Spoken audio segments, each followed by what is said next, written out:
Welcome to your mountain meditation. This meditation is normally done in a sitting position, either on the floor or a chair, and begins by sensing into the support you have from the chair or the cushion, paying attention to the actual sensations of contact, finding a position of stability and poise, upper body balanced over your hips and shoulders in a comfortable but alert position. Hands on your lap or your knees, arms hanging by their own weight like heavy curtains, stable and relaxed. Actually sensing into your body, feeling your feet, legs, hips, lower and upper body, sensing your arms, shoulders, neck and head.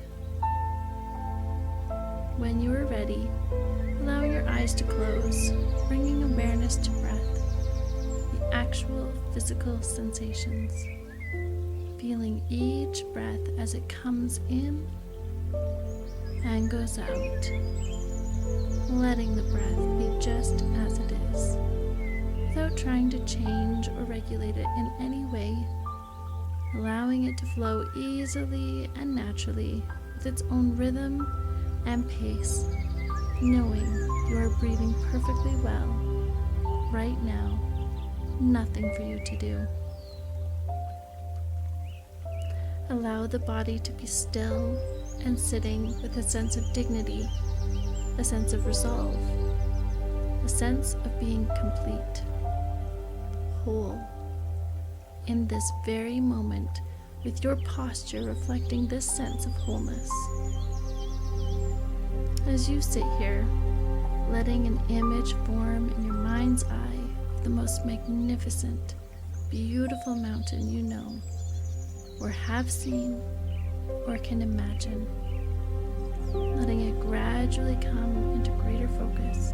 And even if it doesn't come as a visual image, allowing the sense of this mountain and feeling its overall shape, its lofty peak, high in the sky, the large base rooted in the bedrock of the earth's crust, its steep or gently sloping sides.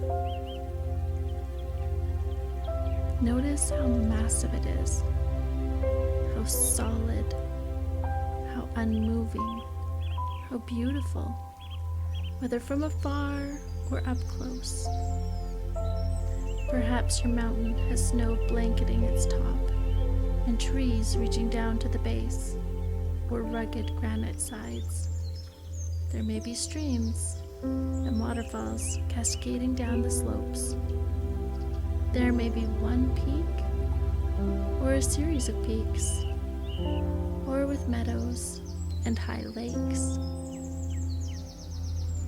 Observing it, noting its qualities, and when you feel ready, seeing if you can bring the mountain into your own body, sitting here, so that your body and the mountain in your mind's eye become one, so that as you sit here, you share in the massiveness, the stillness, and majesty of the mountain. You become the mountain. Grounded in the sitting posture, your head becomes the lofty peak, supported by the rest of the body and affording a panoramic view. Your shoulders and arms, the sides of the mountain. Your buttocks and legs, the solid base, rooted to your cushion or your chair, experiencing in your body a sense of uplift from deep within your pelvis and spine. With each breath, as you continue sitting, becoming a little more a breathing mountain, alive and vital, yet unwavering in your inner stillness, completely what you are, beyond words and thought, a centered, grounded, unmoving presence. As you sit here, becoming aware of the fact that as the sun travels across the sky, the light and shadows and colors are changing virtually moment by moment in the mountain stillness. And the surface teems with life and activity. Streams, melting snow, waterfalls, plants, and wildlife. As the mountain sits, seeing and feeling how night follows day and day follows night. The bright, warming sun, followed by the cool night sky, studded with stars, and the gradual dawning of a new day. Through it all, the mountain just sits, experiencing change in each moment, constantly changing, yet always just being itself. It remains still as the seasons flow into one another, and as the weather changes moment by moment, day by day, calmness abiding all change. In summer, there is no snow on the mountain, except perhaps for the very peaks, or in crags shielded from direct sunlight. In the fall, the mountain may wear a coat of brilliant fire colors. In winter, a blanket of snow and ice. In any season, it may find itself at times enshrouded in clouds or fog, or pelted by freezing rain. People may come to see the mountain and comment on how beautiful it is, or how it's not a good day to see the mountain. It's too cloudy or rainy, foggy or dark. None of this matters to the mountain, which remains at all times its essential self. Clouds may come and clouds may go. Tourists may like it or not. The mountain's magnificence and beauty are not changed one bit by whether people see it or not, seen or unseen, in sun or clouds, broiling or frigid, day or night. It just sits, being itself. At times visited by violent storms, buffeted by snow and rain and winds of unthinkable magnitude, through it all, the mountain sits. Spring comes, leaves turn out, flowers bloom in the high meadows and slopes, birds sing in the trees once again. Streams overflow with the waters of melting snow.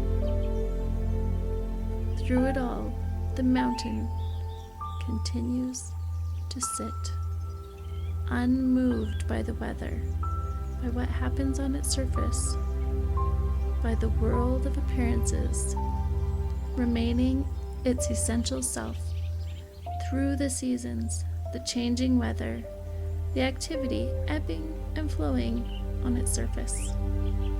In the same way as we sit in meditation, we can learn to experience the mountain. We can embody the same central, unwavering stillness and groundedness in the face of everything that changes in our own lives, over seconds, over hours, over years. In our lives and in our meditation practice, we experience constantly the changing nature of mind and body and of the outer world. We have our own periods of light and darkness, activity and inactivity, our moments of color and our moments of drabness. It's true that we experience storms of varying intensity and violence in the outer world, and in our own minds and bodies, buffeted by high winds, by cold and rain, we endure periods of darkness and pain, as well as the moments of joy and uplift. Even our appearance changes constantly, experiencing a weather of its own. By becoming the mountain in our meditation practice, we can link up with its strength and stability and adopt them for our own. We can use its energies to support our energy, to encounter each moment with mindfulness and equanimity and clarity. It may help us to see that our thoughts and feelings, our preoccupations, our emotional storms and crises, even the things that happen to us, are very much like the weather on the mountain. We tend to take it all personally, but its strongest characteristic is impersonal. The weather of our own lives is not to be ignored or denied.